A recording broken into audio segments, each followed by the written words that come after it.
All right, guys, so I wanted to give you my thoughts and my experience so far with this Oppo Find N.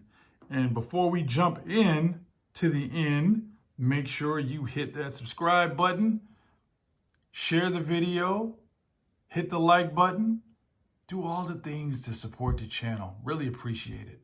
All right, Oppo Find N. I didn't really want to jump right into the screen there, but that's how great that fingerprint reader is. You just graze it and it just pops the phone right open for you. We're greeted with this outer display, only a 60 hertz panel here, but most of the glory is on the interior. Take a look at that. Oh, did you guys see that? I just love this live wallpaper. Just want to show that really quickly. It really shows you how phenomenal this screen is on the inside. 120 hertz panel. This screen is almost creaseless. This is probably the best foldable I've seen as far as the hardware in the crease or lack thereof. So you really won't see the crease on this device. And it's amazing that this is their first attempt by Oppo and they nailed it there. So the color reproduction is really, really good on this device. Definitely one of the pluses. This thing, the build quality is super solid. I love the hinge. I just love this overall build. So you guys see I got the white version. I got 8 gigs of RAM. Should have opted for the 12 because the RAM management I have found on here hasn't been the greatest. So if this is going to be your main device, I would definitely recommend getting the 12 gigs of RAM. I got the 256 for the internal storage. Now, let's talk about the speakers. The speakers are really good, nice and full.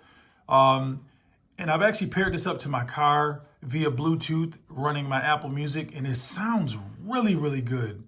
I'm not sure what type of signal is being emitted from this phone. I'm not an audiophile, but to my ear, it sounds like this thing produces better sound in my car than even my iPhone being hooked up. So I'm not really sure. You guys can hit me up in the comments what that would be. You guys would know more about it than I would, but I definitely know a good sound when I hear it. But as far as just using these speakers, I don't like the placement. I guess I prefer it on the sides or maybe even on the top because the way you're going to hold this device, you're going to end up blocking it, especially for gaming, right? So my fingers tend to block it at the bottom. So if Oppo is going to make a second version, I'm going to recommend that they move those speakers. But outside of that, they do sound really, really good, nice and loud.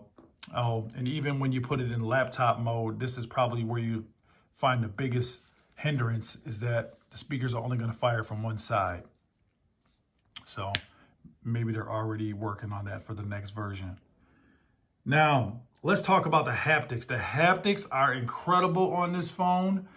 If you are a fan of haptics, you are going to love this device. I think that the iPhone and the Pixel phones have the best haptics. This is right there on par with them. And especially if you change out the keyboard and go with Gboard like I did, because I obviously can't read the Chinese writing on the normal keyboard that comes with the device. The haptics are incredible. I can't really demonstrate it. You're not going to be able to hear it, but when you feel the haptics on here, you will be impressed, I promise. All right, so really good haptics. The software is really good on this device too. You do get like the split screen. Oh, I'm about to knock my camera over there. So the 2 fingers down, split screen. And I mean, some apps don't support it, but a lot of them do. But you can definitely get to multitasking very fast. You do get like a little floating window over here as well where you can just pop in another app if that's how you choose to use the device. It is a little small, so keep that in mind. You might run out of screen real estate. So to me, this is more of a one app at a time type of device. But obviously you can make it work to your liking. It does have Dolby Atmos, right? So I know I was trying to find that on the Vivo and it didn't have Dolby, but this one does have Dolby Atmos. So there you guys see it. Also, it does have 5G, but you have to do a little workaround to get it to work. You actually have to force it. So I'll show you guys the app really quick. I've found this on I think on XDA Developers. I was looking at the forums and I saw somebody mention Force LTE is the app, and then you get it to show 5G. And I am on T-Mobile, so the service is okay. It is not the fastest for 5G in my area, but at least we get that option. So 5G is an option if you guys were thinking about that. Now, battery life, I can already tell is going to be really good on this device. I messed around a lot with it yesterday, and I was watching the battery, and it did not drop as I normally see it drop on a lot of my Android devices. So this one's got a really good battery, and it has a decent charger, that 33-watt Super VOOC. I'd say you will be up and running at 100% within the hour for dropping it on the charger. Now, a few things that I'm not a big fan of. I already talked about the placement of the speakers. Something else that tends to bother me a little bit is the RAM management. So that's why I say get the 12 gigs of RAM. The 8 gigs, I mean, I've had like a couple games running in the background thinking I can go right back to them, and they always have to refresh. So the RAM management isn't the best on this 8 gig device. 12 gigs should help it out. And if you guys have a 12 gig version, make sure you comment below. Let everybody else know if you found better RAM management with the higher gigs. What else? Notifications.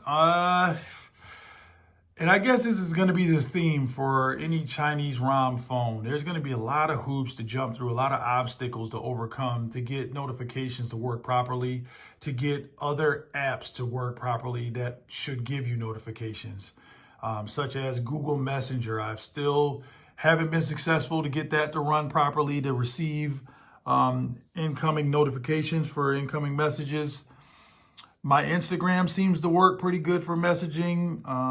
Facebook Messenger seems to work pretty good, but emails and things are kind of hit and miss. So I've been comparing it to other devices, and I believe this is going to be an ongoing thing where you really have to do a lot of research on how to work around and get your notifications. So if this is going to be your main device, your primary device, you may want to think about that. Outside of that, the software seems to be pretty good. It is pretty customizable. I still don't have my Google feed on the left side here, even on this device, but I did read somewhere that it is possible. You just have to do a lot of different commands after hooking this thing up to a computer, and I'm just really not into doing that to my phones anymore.